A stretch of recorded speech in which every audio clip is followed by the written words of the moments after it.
Estoy feliz de estar en esta mesa. Muchísimas gracias, Luis, por la invitación.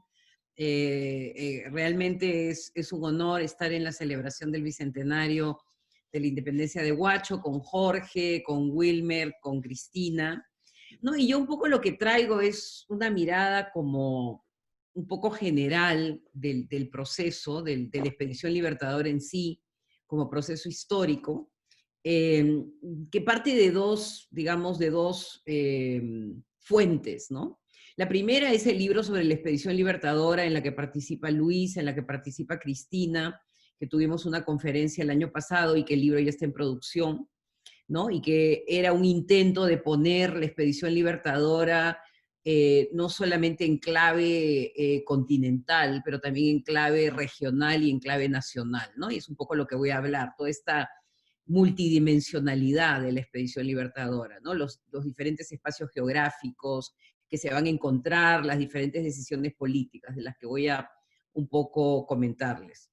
Y la otra fuente es un libro que estoy un poco armando, que es sobre estos años formativos, ¿no? Estos años formativos que serían entre 1819 y 1829.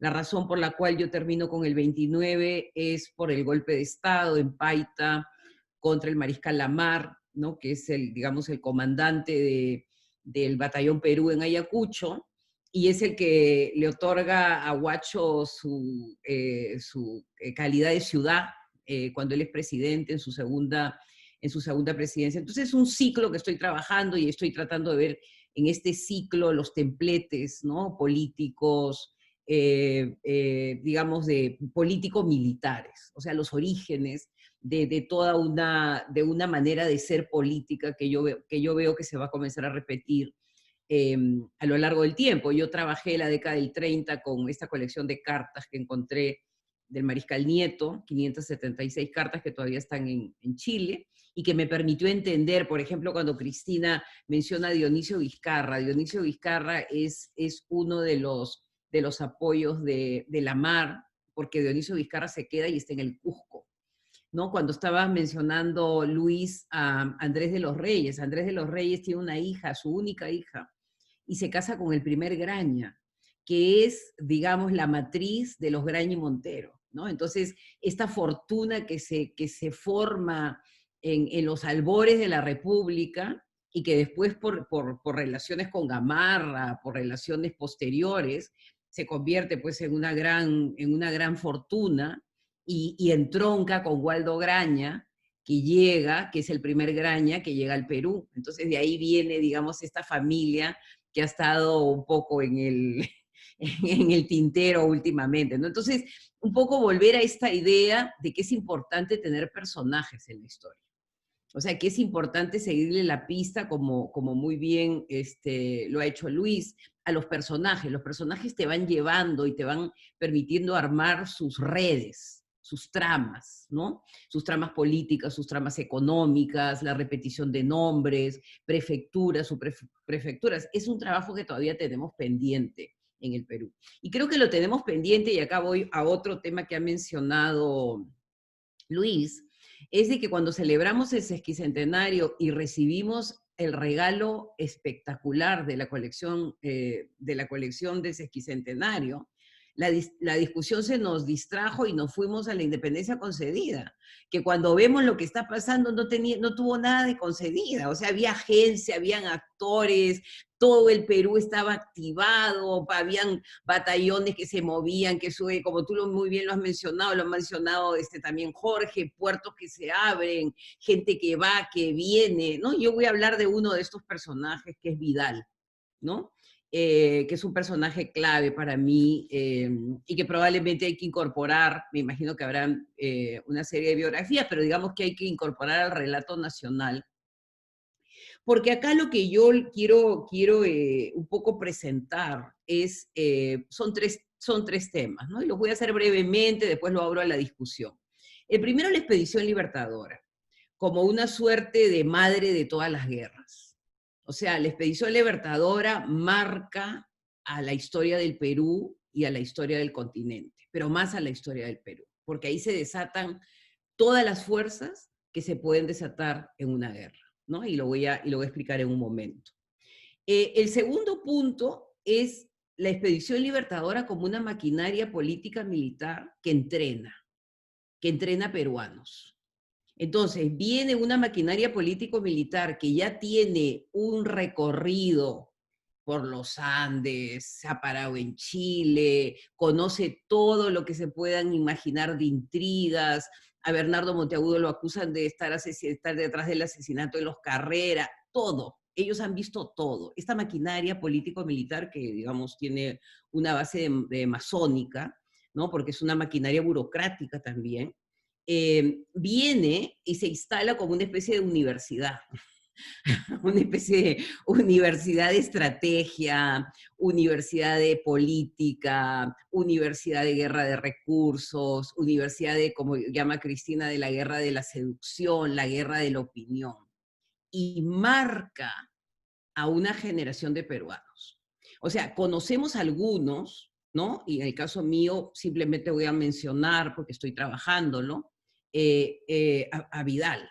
O sea, Vidal es un personaje que se entrena, que, digamos, saca su doctorado con esta maquinaria. O sea, esta maquinaria lo saca de su provincia y lo lleva por el mundo. O sea, él está en todas partes, se va a Chile, está en todos lugares. O sea, es interesantísimo y entonces lo que tenemos que hacer es recuperarlos, porque ellos van a expandir ese conocimiento, porque también están en Lima, escuchan lo que se discute en el primer Congreso Constituyente, están viendo la discusión, están en todo. Y tienen una mente que yo llamo la mente multidimensional del soldado de la República. O sea, es un animal político. Es un animal político, es un animal militar, que todo lo ha visto, todo lo ha hecho, todo lo conoce, todos los golpes de Estado, todas las intrigas, todas las traiciones, todo. Y ellos, digamos, en este entrenamiento van a ir formando lo que es el templete de lo que sería pues el caudillismo peruano más adelante, ¿no? Entonces, estos 10 años son formativos, porque ahí están todos, o sea, están todos los que más adelante van a participar, en el caso de Vidal, que es presidente, ¿no? Y todos van a ser presidentes, Santa Cruz es presidente, Gamarra es presidente, Lamar es presidente, todos están ahí escuchando, participando,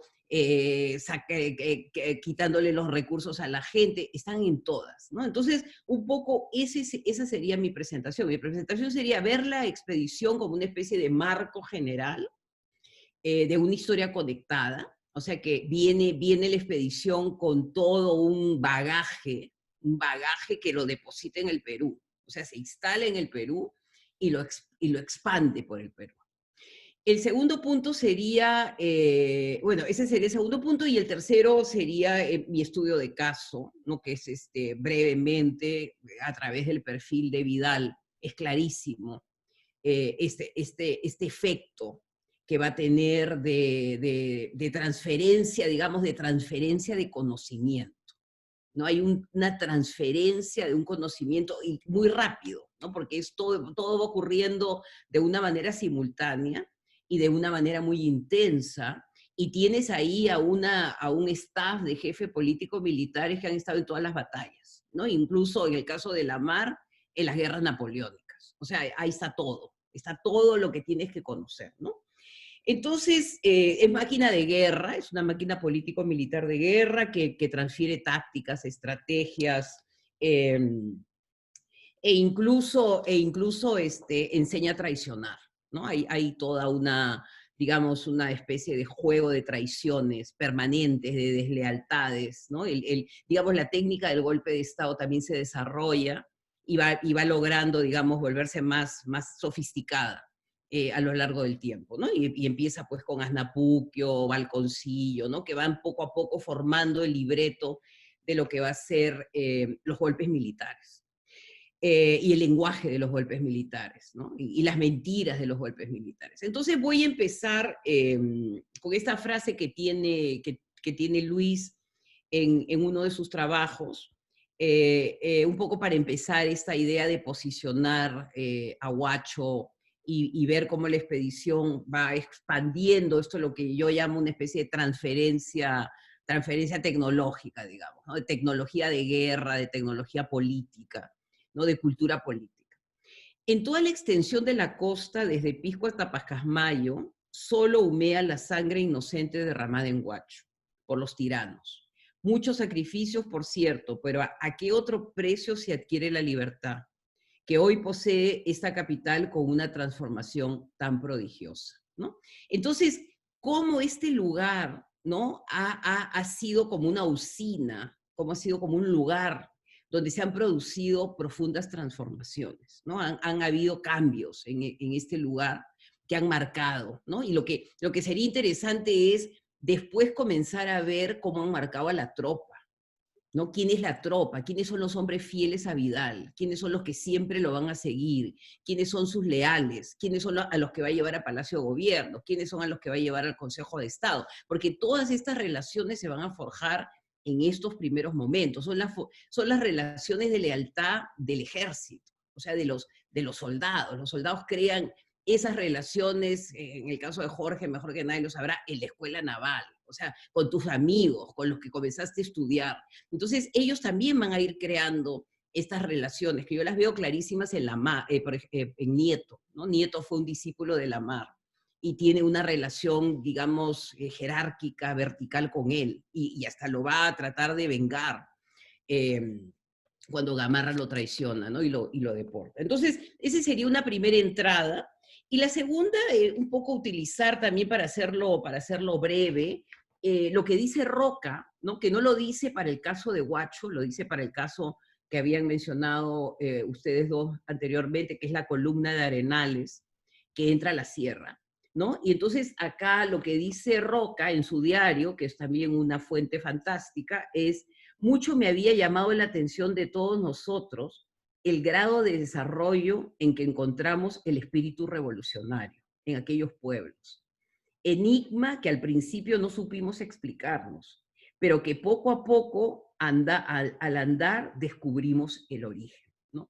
Entonces, ellos encuentran a los estudiantes, digamos.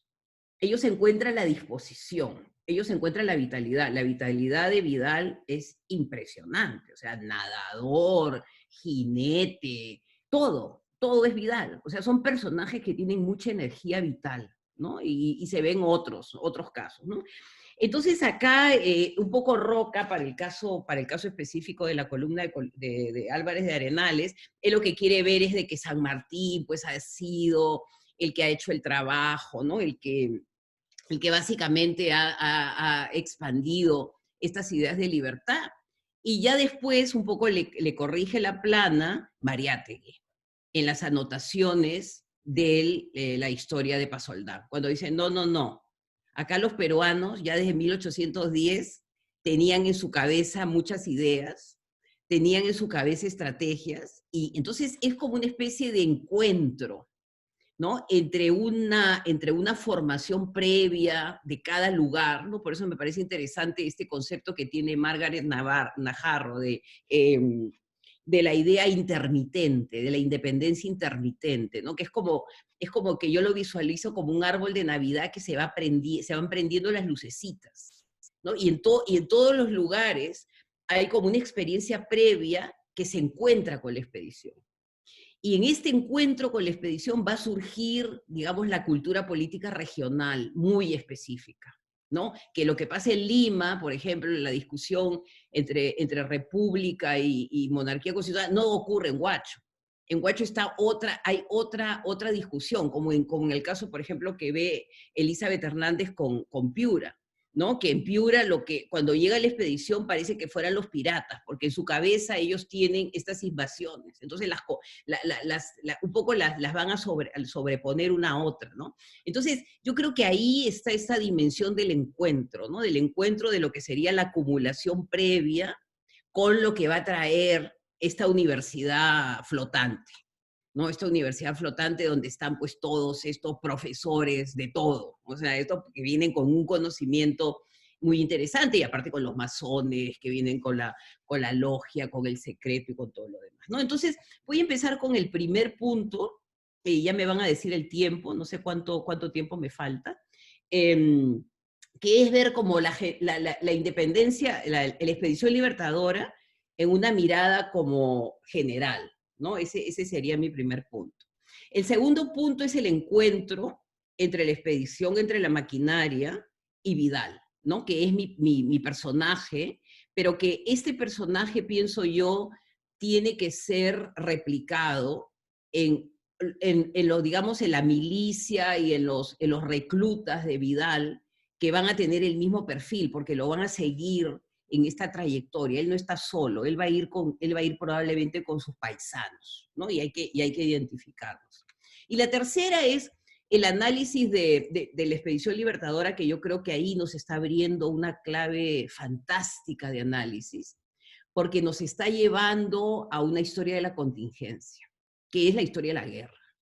O sea, los primeros historiadores, Herodoto, Tucídides, dicen, yo les voy a contar la historia de algo que iba a ser de esta manera, pero que fue lo opuesto. O sea, que, no, que lo que predomina en una guerra de esta naturaleza es el azar, ¿no? Y ahí digamos, esta historia azarosa del Perú, que nace de este momento que está colmado de azar, ¿no? Entonces, un poco, yo vuelvo a repetir, y ya lo he dicho anteriormente, yo creo que el libro clave es El azar en la historia, de Jorge Basadre, ¿no? Que él introduce un elemento que es el elemento que nadie puede controlar, por ejemplo, lo que ha ocurrido en nuestra azarosa historia.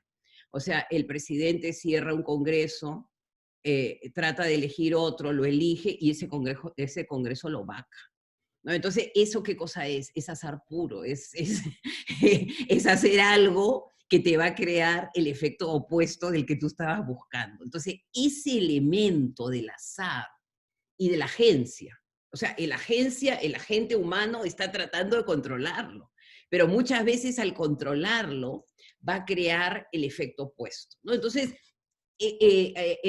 introducir en esta maravilla que tenemos de laboratorio, porque yo creo que la expedición libertadora y que haya parado en el Perú, digamos, esta especie de circo ambulante que empezó en Misiones y que termina por acá, nos abre un laboratorio historiográfico.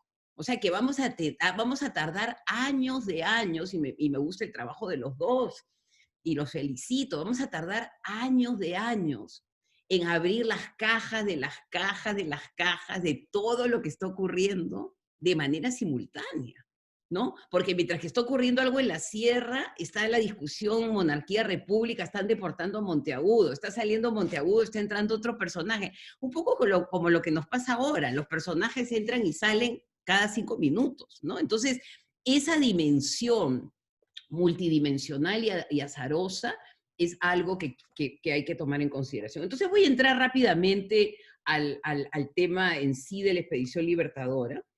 Y lo que ya he dicho anteriormente lo voy a sintetizar, ¿no? Es la idea de múltiples actores, múltiples planos, geografías, intereses, formaciones que son militares, pero también son milicianas, y respuestas locales, ¿no? Que es un poco lo que quiero analizar hoy, ¿no? Que se está dando todo esto y se están dando las respuestas locales, que digamos, para el caso de la celebración de Huacho es perfecto. Cómo reacciona Huacho ante la llegada, digamos, de este contingente político, militar, ideológico, ¿no? Y de experiencia previa. Entonces, esto, como dije anteriormente, es un gran laboratorio para los historiadores dispuestos a entrar en un territorio muy complicado,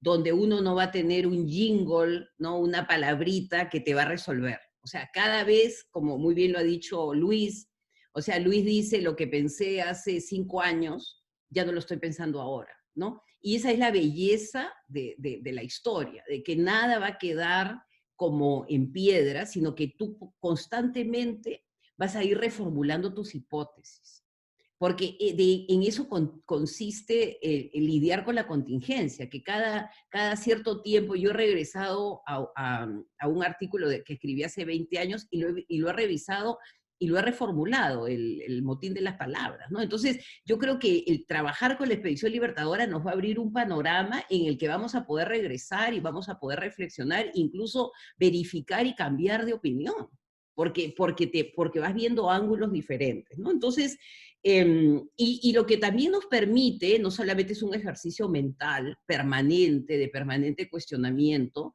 donde yo no me invento una frase que va a morir conmigo, sino que esa frase la descarto porque ya no sirve, ¿no? Algo más que nos permite, digamos, el trabajo sobre la Expedición Libertadora es de la idea de la historia conectada, ¿no? Y la historia conectada a lo que te lleva es la multiplicidad de procesos históricos, perdón, de procesos políticos, sociales y económicos, tanto a nivel local como a nivel internacional, ¿no? Entonces, por ejemplo, ese cambio de opinión de San Martín, que él solamente viene, o sea, el Congreso de Chile le otorga el permiso solamente para independizar, no le da permiso para ser protector, ¿no? Entonces, ¿cómo va variando, ¿no? Y cómo va variando y su ruptura con Chile determina la caída de O'Higgins después, ¿no? Entonces, es como lo que le llaman el efecto mariposa, ¿no? Entonces, algo que va cambiando porque va variando, digamos, el actor cambia el libreto todo el tiempo y va cambiando las circunstancias también del libreto, ¿no? Entonces, cuando O'Higgins lo está despidiendo, ¿no? Ahí empezaba mi ponencia, pero no me voy a ir a ese tema porque me demoraría mucho, pero cuando Higgins lo está despidiendo en Valparaíso, él no se imagina que unos años después él va a tener que dejar Chile y no va a volver más, ¿no? Y justamente la razón por la cual eso va a ocurrir es por haber permitido o haberle dado tanto poder a San Martín que niega lo que el Congreso, que ha pagado por la expedición, como Cristina lo ha mostrado, no tenía permiso para hacer eso, o sea, no tenía permiso para nombrarse protector, ¿no? Entonces, cómo los cambios también en las voluntades de los hombres van alterando el rumbo de la historia, ¿no? Entonces yo creo que es fantástico este laboratorio, porque te muestra múltiples voluntades que están trabajando y que muchas veces se están colisionando, ¿no?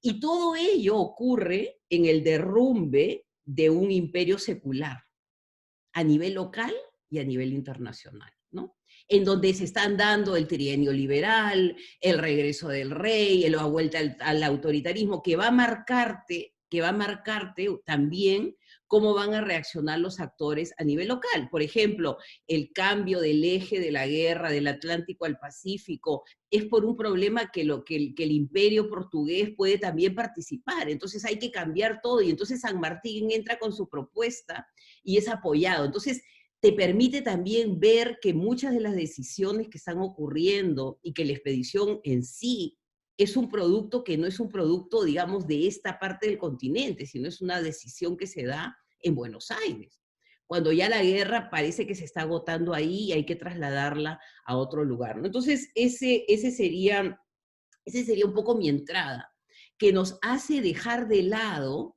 la historia previsible, ¿no? La independencia concedida, concebida, eso no te puede, eso no va a poder sintetizar la complejidad y los múltiples planos de este universo que se abre, ¿no? Y este universo que se abre para cientos de historiadores. Y a mí otra de las cosas que felicito a Luis es que mientras que estamos viviendo estos momentos tan difíciles en el Perú, lo que estamos viendo es el florecimiento de la historia regional, ¿no? Yo he estado ayer en el Bicentenario, porque ahora uno viaja por el Zoom, he estado en el Bicentenario de la Independencia de Huamanga, ¿no? Y ahí te das cuenta, otra mirada, digamos, todo el tema de los indígenas, la participación, es María Parabé, entonces entras a otro escenario, ¿no? Y cómo paralelamente a todos estos años tan difíciles que hemos vivido, ha ido floreciendo la historia regional. Y el florecimiento de la historia regional es lo que va a permitir que podamos ver nuestra independencia en toda su totalidad. Y como dice Margaret, intermitente. Entonces la vamos a poder prender toda y vamos a poder ver por primera vez como una especie de tapiz, donde todas las regiones están, digamos, incorporadas, pero con su propia dinámica, ¿no? Que es lo más complicado probablemente para los historiadores. Entonces no voy a entrar no voy a entrar, digamos, en el tema de la historiografía, porque ya un poco lo he mencionado, pero yo creo que es el caleidoscopio, ¿no? Es un poco la idea de visibilizar el caleidoscopio que aquilata densidades y rugosidades de un proceso social, político, económico, donde, por ejemplo, Tarma o Chapoyas viven las consecuencias de decisiones en Buenos Aires o Santiago, ¿no? Entonces, ¿cómo también se puede conectar lo regional con lo internacional? Si puedes hacerla simultáneamente. Eso va a demandar un trabajo inmenso con muchos historiadores, con equipos, ¿no? Con equipos que después vayan, digamos, concluyendo y podamos al final, en 10 años, no sé cuándo, tener una mirada mucho más, como dice Luis, él solo con su propio trabajo, cada vez va mirando lo mejor, cada vez va, el ente cada vez está mejor, o sea, estás viendo mejor el proceso en sí, ¿no? Entonces, lo que digo al final es la perspectiva continental se puede conversar con la microhistoria de un pueblo o de un personaje, como es lo que voy a hacer ahora. Es un proyecto de largo aliento, donde es posible imbricar, nos volvemos a lo que en el colegio, al menos en mi época, se llamaba historia universal, ¿no? Es posible imbricar lo local, lo regional y lo global, ¿no? Y eso es complicado, ¿no? Pero es hermoso porque te amplía, digamos, el espectro de la historia y te hace visitar múltiples, digamos la independencia como un fenómeno americano, pero también global, en el que, por ejemplo, un trabajo último de Mark Turner nos está probando que hay, por ejemplo, en Sánchez Carrión, es un trabajo que acabo de leer, yo había trabajado muchos años a Sánchez Carrión y acabé de publicar Mark en el 2019, que en Sánchez Carrión ya hay la idea de la descolonización, ¿no? Tiene una frase, Sánchez Carrión, que habla cómo las costumbres deben de descolonizarse, ¿no? Y él ubica esa frase, que es una frase que no es muy común entre los pensadores de la época, y lo ve a él como un descolonizador, ¿no? Entonces uno va a ir descubriendo, digamos, otros aspectos. Entonces ahora quisiera pasar rápidamente, porque ya creo que también el tiempo se me ha acabado a mi caso, ¿no? A mi caso que es Vidal. ¿No? Vidal, como muy bien dice Luis, es un hijo del norte chico. Yo tuve la oportunidad de estar en el Bicentenario en el 19 de Supe, entonces ahí tú tienes a Vidal en la Plaza de Armas, ¿no? Es como el personaje más importante, ¿no? Entonces desfilaban alrededor del héroe y ahí fue que me comencé a interesar. Y también porque en la colección de cartas de Domingo Nieto, él era muy amigo de Nieto, entonces hay muchas cartas que tiene con Vidal, ¿no? Entonces, ¿quién es Vidal? Bueno, ustedes lo conocen, pero simplemente es para poner el tema y el caso de este personaje que recorre todo. O sea, que después de salir de Supe, está por todas partes y está cumpliendo diferentes misiones como militar, hasta que al final termina siendo presidente del Perú, ¿no? Entonces, es hijo de un agricultor, tiene una vida probablemente al aire libre, ¿no? Es un nadador, es un jinete, muchísima vitalidad. Y lo interesante de Vidal es de que él forma parte de lo que yo llamo los soldados de la República, que es la primera generación de soldados que no han peleado por el rey. O sea que ellos son, digamos, producto nacional. Ellos no han peleado como, por ejemplo, Gamarra, Santa Cruz, el Espuru, la Mar, han peleado por el rey. En el caso de Nieto y Vidal, ellos son la primera generación reclutada por la expedición libertadora. O sea, a Nieto se le recluta en Moquegua y a Vidal se le recluta en el norte chico, ¿no? Entonces son, digamos, habría que ver a otros que son jóvenes, que son casi adolescentes, y que entran de frente, entran al ejército patriota. No tienen el background, el antecedente, digamos, de haber participado pues, en los ejércitos del rey, ¿no?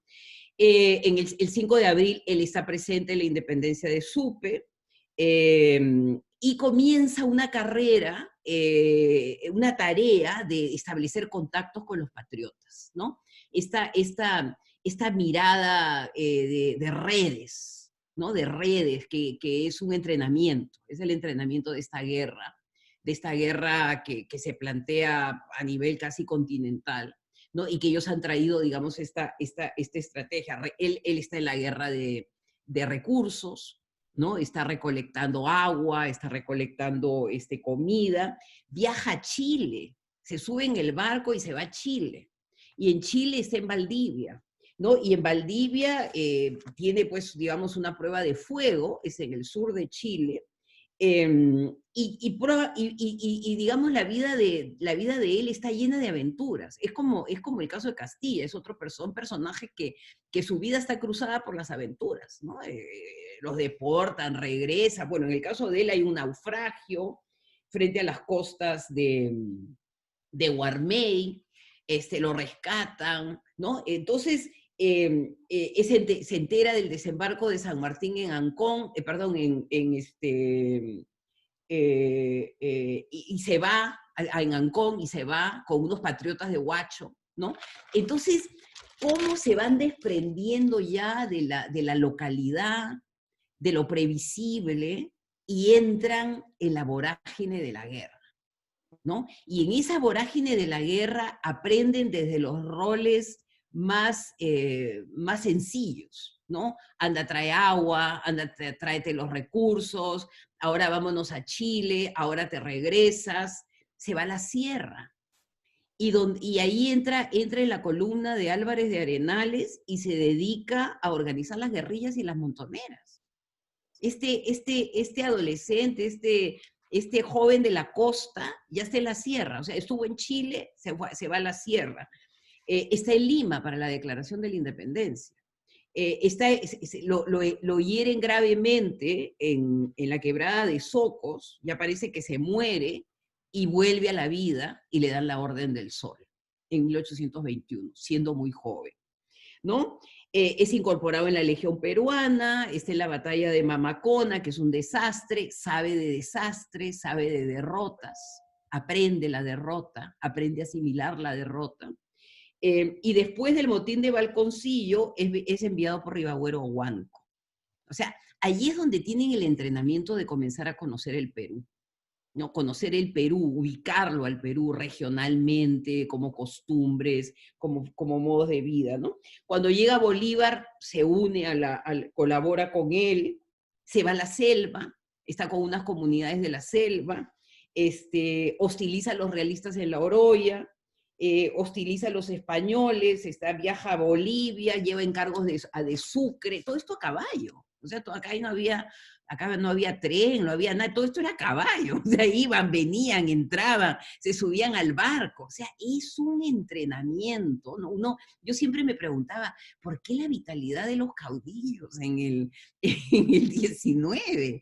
Es porque son como unos atletas. O sea, están todo el día, digamos, en estas cuestiones de guerra. Entonces, es deportado a Chile por Bolívar, regresa, lo nombran gobernador de la fortaleza del Callao, que es un gran honor. Lamar ha estado ahí, de gobernador de la fortaleza.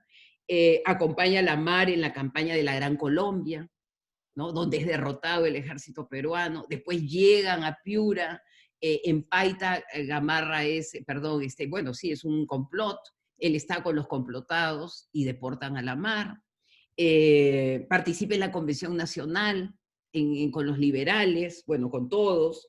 Está en todos los combates en la época de la anarquía, está en la Confederación, está en Yungay, es comandante general, Consejo de Estado, y luego de Engabi, en 1842, y acá me quedo porque sigue su historia, es nombrado presidente del Perú, ¿no? Entonces, un poco esta historia, ¿no? De un personaje local que se vuelve nacional e internacional, ¿no? Porque, digamos, ya cuando ya cruza y está en Chile y está, digamos, por todos lados, ya tiene un conocimiento del mundo, que sale de la región, que sale digamos, del lugar donde él estaba, y él adquiere un conocimiento. Y probablemente si uno comienza a ir a través de todas las biografías, va a encontrar este tipo de trayectoria, ¿no? Que van dejando, que es un poco el caso también que yo veo en Sánchez Carrión. Él empieza en Huamachuco, pasa a Trujillo y termina en Panamá, ¿no? Y acá yo un poco concluyo, diciendo de que, digamos, introducir este elemento de la expedición libertadora, ¿no? Como una especie formadora. Sería como un proceso formativo, ¿no? En el cual hay todo un entrenamiento en diferentes niveles que los tenemos que explorar en detalle. Nos muestra que la incertidumbre, la inestabilidad, son características de la experiencia humana colectiva de ese momento formativo. Y entonces esto es lo que va a devenir en las naciones precarias que todos estos personajes van a fundar y a las cuales van a servir. Ellos lo entienden, ellos entienden la precariedad del momento, ¿no? Desde otro enfoque, digamos, ya más teórico, la independencia es una serie de aporías, ¿no? De imposibles, que se vencieron o se sortean con la concurrencia simultánea de un espacio político en movimiento, de diversos tiempos socioculturales, de diversos lenguajes heterogéneos, en donde hay un orden jurídico-político, pero también hay creencias tradicionales, actividades económicas, relaciones de parentesco, servidumbre indígena, esclavitud. Todos estos complejos sociales se van a ver desafiados por la acción humana, ¿no? Y hay un insólito lenguaje que aparece, ¿no? Entonces, la expedición libertadora condensa, y acá termino, la potencia de lo contingente y la superación de las aporías con la concurrencia simultánea y heterogénea de prácticas complejas y voces enmarcadas en imaginarios múltiples. Y acá Basadre, cuando habla del azar en la historia, él dice que a causa de esta circunstancia de la historia azarosa, el acontecer humano es en lo fundamental, y esta palabra de él me encanta, energético. No, Basadre dice, el azar y toda la contingencia suelta te hace que el ser humano sea energético. O sea, que tu energía siempre está confrontando este mundo que se te abre, pues estos múltiples mundos, ¿no? Entonces, nosotros un poco en el volumen que hemos trabajado con Cristina, con Luis y con muchos autores, lo que hemos tratado de dar cuenta es de esta energía humana, ¿no? Que hace 200 años se encaminó a la conquista de la libertad, interpretada de múltiples maneras a lo largo y ancho del territorio de lo que más adelante se va a denominar la República del Perú, ¿no? Entonces, tratar de identificar estas energías, tratar de ponerlas todas juntas, nos va a permitir entender el esfuerzo supremo que significó la independencia peruana, ¿no? Y de esa manera le devolveremos a los actores, como lo están haciendo ustedes también, una voz, una participación y una memoria, ¿no? Porque una de las cosas más insólitas es que toda esta energía fabulosa, casi atómica, ha sido olvidada. O sea, cómo se ha desatado esta energía y al mismo tiempo ha sido eliminada de nuestra conciencia colectiva con estas frases simples, con estas frases entretenidas, que son de sobremesa, pero que no muestran la complejidad y la potencia de la independencia del Perú, ¿no? Y ahí lo dejo para preguntas o comentarios. Muchísimas gracias por la oportunidad y por la invitación.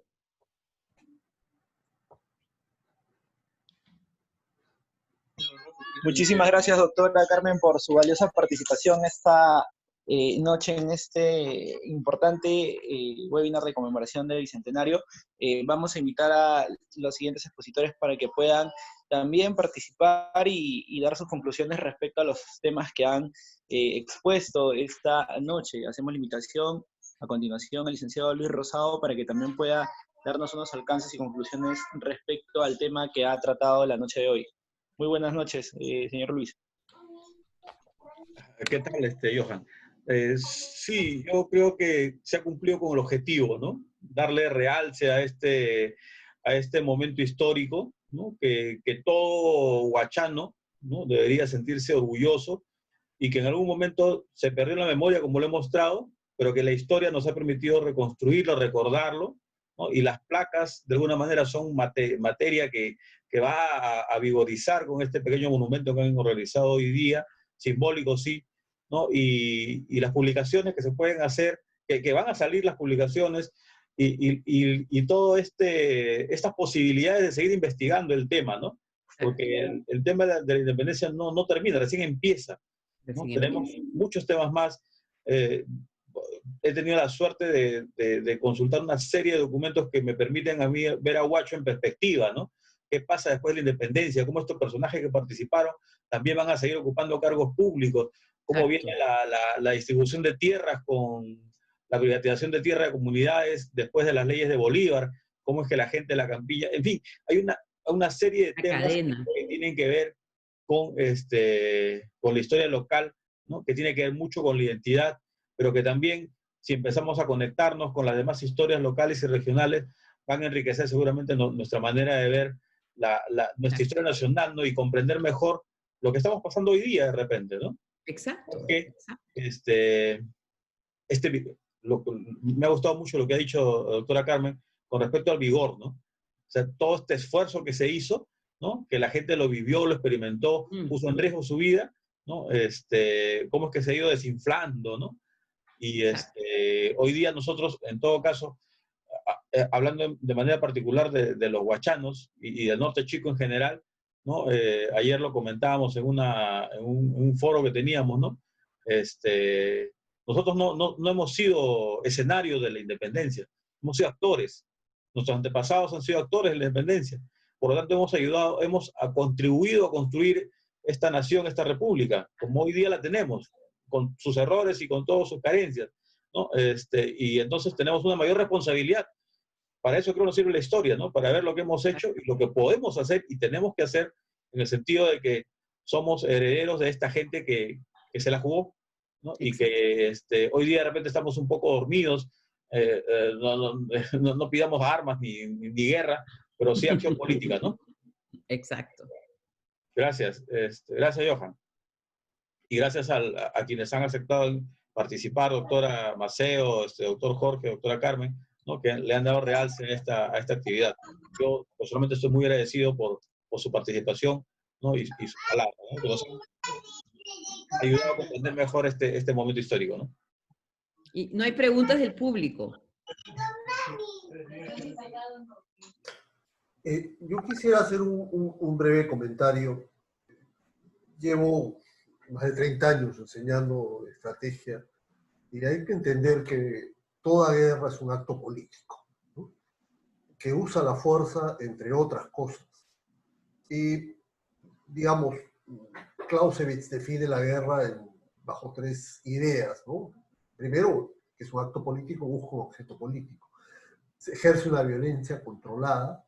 Y el tercer factor que está presente en toda la guerra, efectivamente es el azar. Es lo que él llama la niebla. La niebla de la guerra. La niebla y la fricción.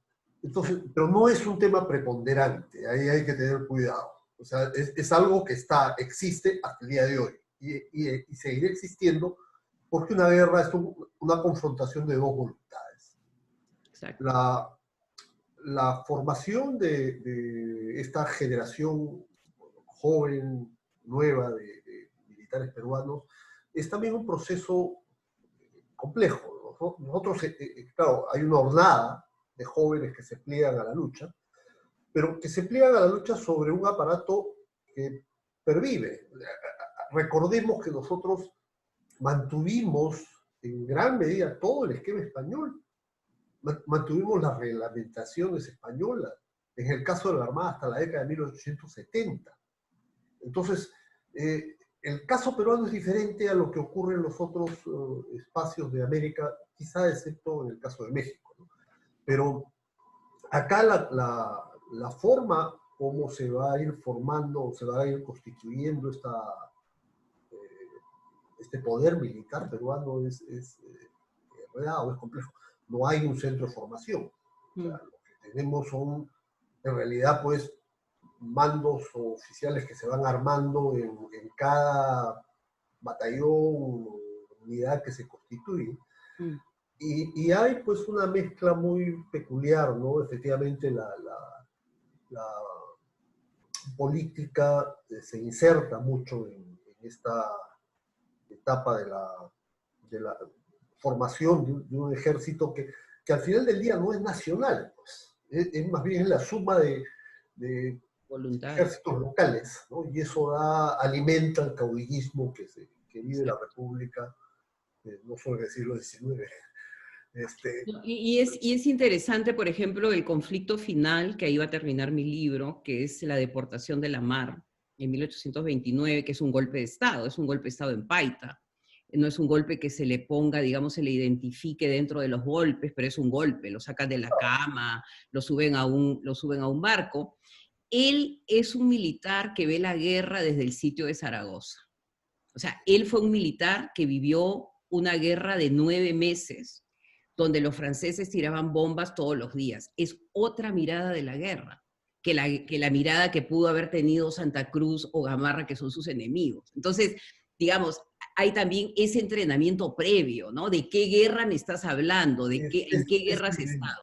Es evidente, ¿no? Pero acá, además, la otra cosa que hay que tomar en cuenta es que, a diferencia de lo que sucedió en Chile o en Argentina, acá hay más élites, ¿no? Acá hay la élite del norte, la élite cusqueña, la élite del sur, la élite del medio, y nos pasamos las primeras 4 o 5 décadas disputando entre esas élites, ¿no? Lima, claro, era importante, pero no en el nivel de apabullante que hoy día tiene respecto al resto del país.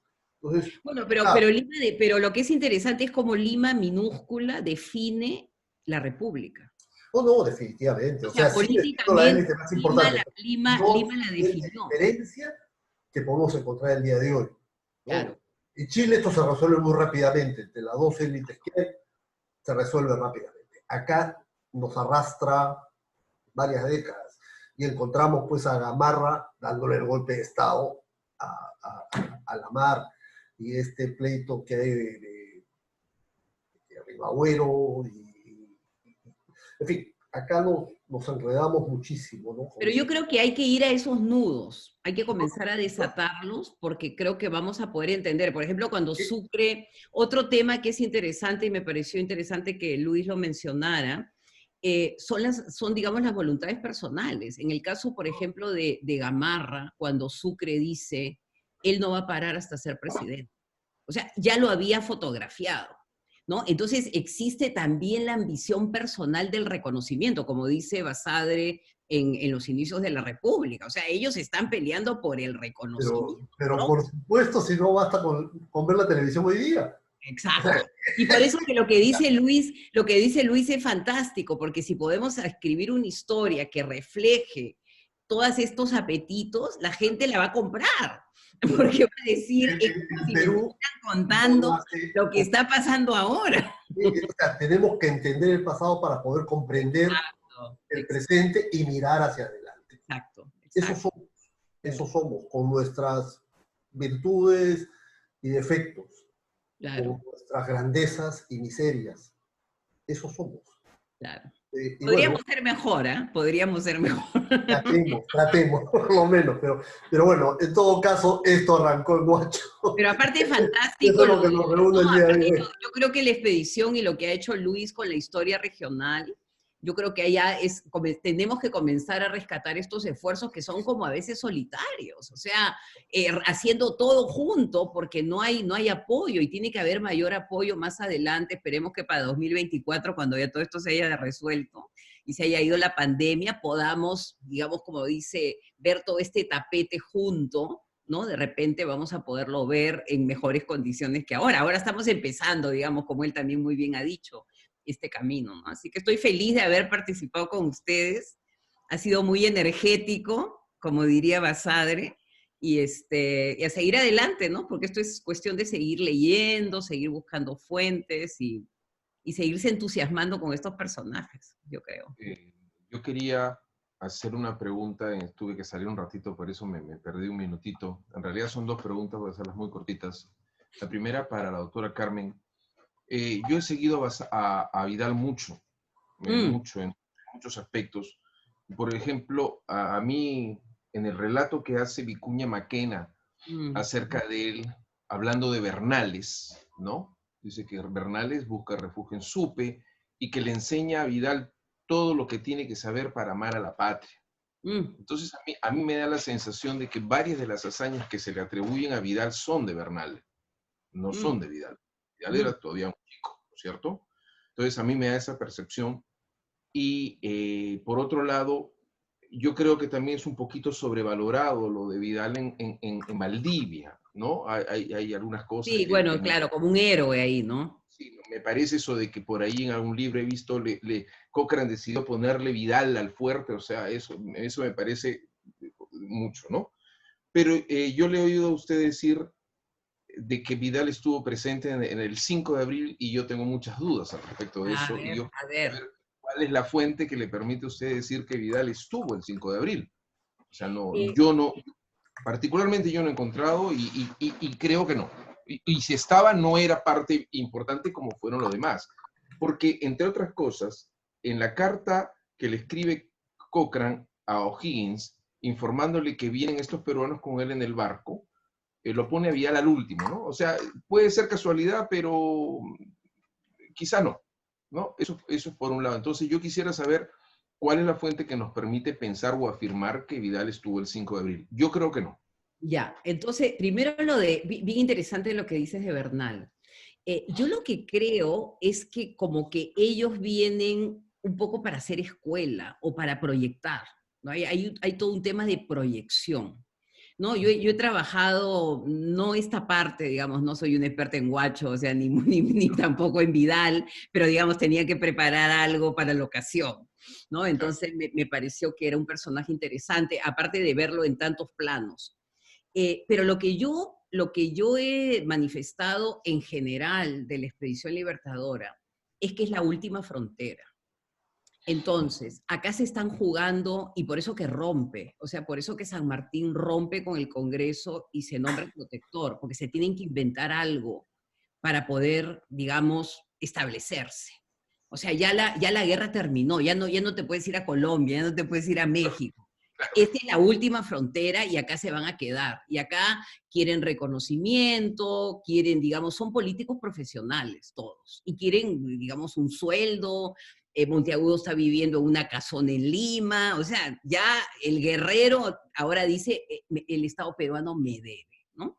Entonces yo creo que en ese frenar la revolución, o sea, pararla ya, el carro ya lo tienes que parar, hay toda una conversación con los peruanos, ¿no? Entonces la conversación con los peruanos es una conversación, los peruanos como nuestros discípulos, los peruanos como nuestros iguales, los peruanos como lo que nosotros hubiéramos querido ser y no fuimos, ¿no? Los peruanos como esa ilusión que vemos recién y después de que nosotros ya somos unos cínicos.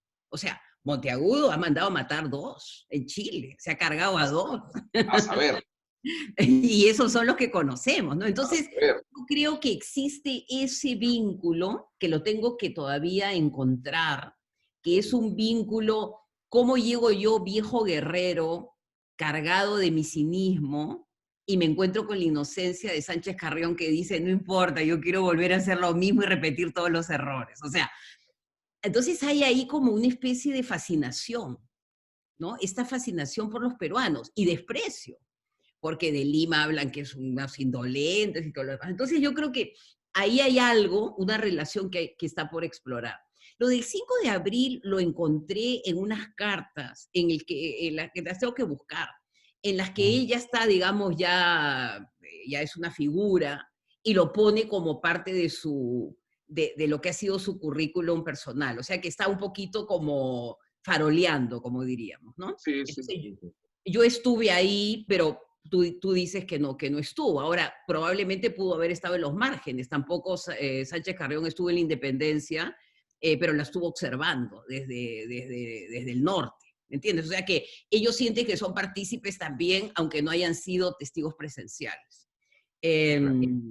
¿No? Entonces, en ese sentido, podría ser que no estuvo, pero que sintió en su mente después de 20 años, como que tú crees que has estado en un sitio y te convendría que hubieras estado, ¿no? ¿Y cuál era la tercera pregunta? No, era básicamente esas dos eran los que Ya, quería tener claro. O sea, lo que yo pienso de que la figura muchas de las hazañas de Bernales se las han atribuido a Vidal, porque él era un niño claro, cuando, bueno, un niño para nosotros, de repente ya en esa época un hombre de 17 años ya era pues un hombre ducho. claro, También cabe la posibilidad, ¿no? claro. Pero para lo que Maquena dice Vicuña Maquena dice lo de Bernales, como lo describe Bernales, yo creo que era Bernales el hombre fuerte. Además, Cochrane habla de Bernales, si es que estamos hablando del mismo Bernales, y Claro, habla de él como un miliciano, y tenemos que tener claro la postura miliciana. El miliciano es un lugareño que empuña un arma. exacto, ¿Ya? exacto. Entonces, él habla de Bernales y le habla de una manera, Cochrane habla de una manera amplia de Bernales, Claro. ¿no? Entonces, Ahora, a mí me parece que una especie de contraparte de Vidal, que es un personaje que sí conozco bien, es Nieto en Moquegua. seguro. Que digamos, es un poco lo mismo. Llega a la expedición y ¿quién lo adopta como su jefe, digamos, que el que le va a enseñar todo? Miller, Sí, ¿no? sí, Entonces Miller tiene una relación digamos, de tutelaje, tenía 17 años, sí, Nieto. claro. ¿No? Entonces Claro, hay esa relación que habría que explorar entre el militar que ya viene con un entrenamiento y todos estos jóvenes que van a ser los que van a formar, digamos, lo que va a ser el primer ejército nacional, por más que va a ser local, pero ya ellos se ven que son, digamos, del Perú y no están mm, no han peleado por el rey, ¿no? Entonces, sí, pero habría que explorar más. curiosamente es Miller quien le presenta a San Martín, a Vidal. Ahí está, Porque mira, ahí está la le dice, conexión. no, ese muchachito que yo le presenté a usted en Valparaíso es el presidente de su país, imagínese, ¿no? Entonces, ahí hay una relación de paternidad, patria militar, no sé cómo llamarle, ¿no? Y, y, apa- Esa era básicamente y mi aparte, pregunta. otra cosa más, estos chicos se van a proyectar. Sí, Y en claro, 20 años, cuando yo ya esté viejo, Nieto va a ser mariscal, el otro. ¿Me entiendes? Es la proyección también que sí, claro. existe en los comandos. O sea, tú dices, bueno, Un en el futuro, estos espíritu van a más, poderme ayudar a mí cuando ya yo esté, digamos, así es, retirado, a cobrar mi pensión, a lo que sea. Entonces hay toda una embrión. mirada estratégica también, ¿no? Sí, Me sí. parece. Sí, La pero es otra un tema pregunta, que no se ha explorado. Me parece que es un claro, tema claro, claro. Y la otra pregunta para Jorge, Jorge, mi tío Alfredo Torero, ustedes deben haberlo conocido en algún momento, el tema de lingüista y todas estas cosas en sí. las que estuvo metido. Este plano que tú presentas del derrotero de 1671, él tenía una pequeña copia y siempre le llamó la atención el topónimo Vicama. No sé si sí, es el plano, en 1671, ¿no? Está el puente de Guaura, está Huacho, ¿no? Y arriba de Huacho hay un topónimo que dice Vicama, y mi tío lo tenía en una figura con una redondela. Y yo, bueno, yo me he quedado con prácticamente todos los papeles que él pudo enviar, realmente mi madre los trajo de Europa porque él murió en Europa. Y siempre me llamó la atención la redondela que puso sobre Vicama, creyendo de repente decir que es Bichama. No sé si te lo puedo poner porque hice una copia en ese momento de pantalla para que lo veas. No Sí, tengo bueno, yo, adelante. no tengo privilegios. Wilmar, ¿me puede dar privilegio, por favor? Y me llamó, o sea, Ah, bueno, a no, mí sí, no me llamó. lo tengo acá, lo veo. Ya, ok, Vicama, ok, ok. de Guacho, sí. ¿Ese topónimo lo has visto tú? ¿Es Bichama? ¿Es Vicama? No, no, la verdad que hay, hay todo un tema con el asunto de topónimos, ¿eh? Ujú, No siempre se respeta exactamente dónde está. correcto. Esto, sí, es el único lugar donde he encontrado este nombre, Vicama. Sí, Y claro. como un cerro que está detrás de Huacho, Ujú, ¿no? ujú. Me parece extraño, porque no hay pues ahí un cerro, el cerro está más atrás, ¿no? Mucho más atrás. Pero bueno, Eh, mira, Está donde eh, está Vispán, más o menos. Es que en realidad, bueno, si nosotros vemos el dibujo, la figura podría ser, pero lo que, o sea, yo solamente lo pregunto porque mi tío le puso una redondela y Alfredo pues era muy minucioso con esos temas de los topónimos, con el tema de de los orígenes de las palabras, y él era pues muy cuidadoso, ¿no?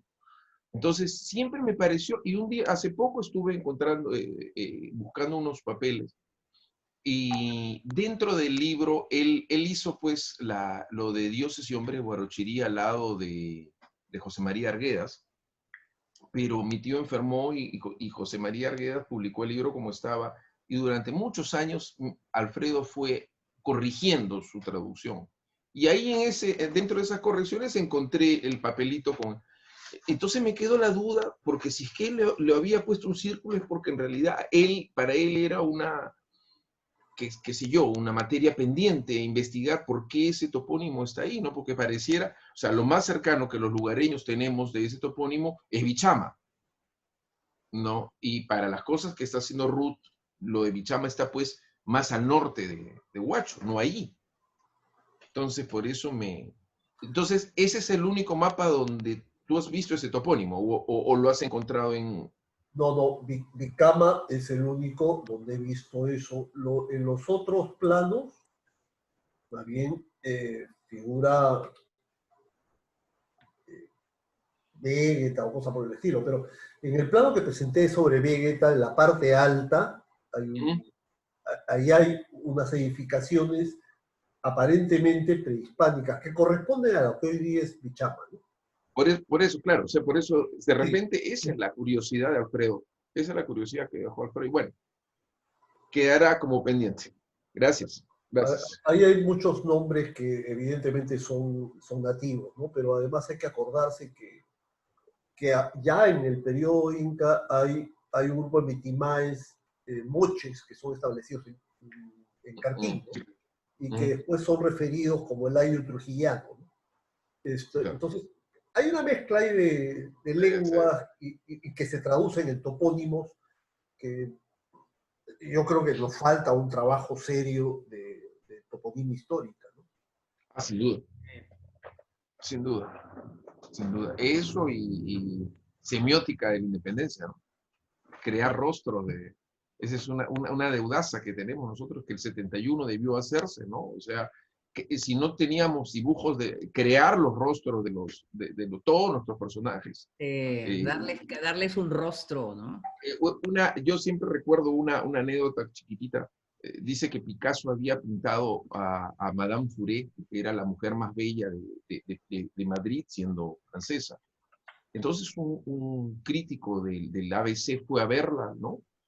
Maestro, quisiera ver. Entonces Picasso se la mostró y por supuesto pues Picasso la había pintado pues como Picasso pintaba, pues ya estaba en la era en la que ahí está, ¿no?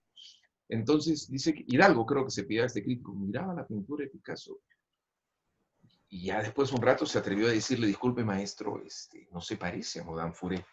Entonces dice que Picasso miró la pintura, lo miró y le dijo, no te preocupes, con el tiempo se parecerá. ¿Ya? Entonces, efectivamente, si nosotros no empezamos a hacer una seria semiótica expresión de los rostros, evidentemente tomando en cuenta el trabajo pues, de antropólogos, de artistas plásticos, y creamos una galería seria de los o sea, yo creo que podemos tener la oportunidad de que ya no se confundan nuestros chicos, pues, Olaya con Lolo Fernández y esas cosas que no son broma, ¿eh? O sea, claro, están planteadas como broma, pero si nosotros pensamos es un tema dramáticamente terrible para nosotros. Entonces yo creo que se podría plantear en algún momento poder crear una comisión de que en un estudio semiótico crear los rostros de una gran cantidad de personajes, ¿no? Y que con el tiempo se parecerán, pues. Sí, no, en el Perú el personaje de la cara más popular, indudablemente, después de Tupac Amaru, es el Che Guevara. No, Che Guevara, es Miguel Grau, es Miguel Grau. Sí, yo creo que Miguel Grau, pero por ejemplo, yo tengo un tatarabuelo, Domingo Torero, que tiene la barba y siempre cuando yo muestro la foto me dicen Miguel Grau, ¿no? Entonces, ¿por qué? Pero la gente en el caso de Guevara es terrible porque se lo pintan, se lo tatúan en los camiones. Me acuerdo cuando yo era chico, los camiones, los tapabarros de los camiones, estaba pintado y nadie sabía quién era él. Pero yo creo que sí, en algún momento tendríamos que pensar seriamente en hacer un diccionario de imagen, bueno, diccionario no vendría a llamarse, una galería seria, como por ejemplo si hay de los virreyes, ¿no? ¿No? De los virreyes, por ejemplo, todos están dibujados. La verdad no tenemos la mayor certeza de que todos fueren así, pero están ahí, pues, ¿no? Yo creo que esa es otra de las cosas que tenemos que proponernos en este bicentenario. Ojalá. Bien, agradecemos la participación de nuestros expositores esta tarde.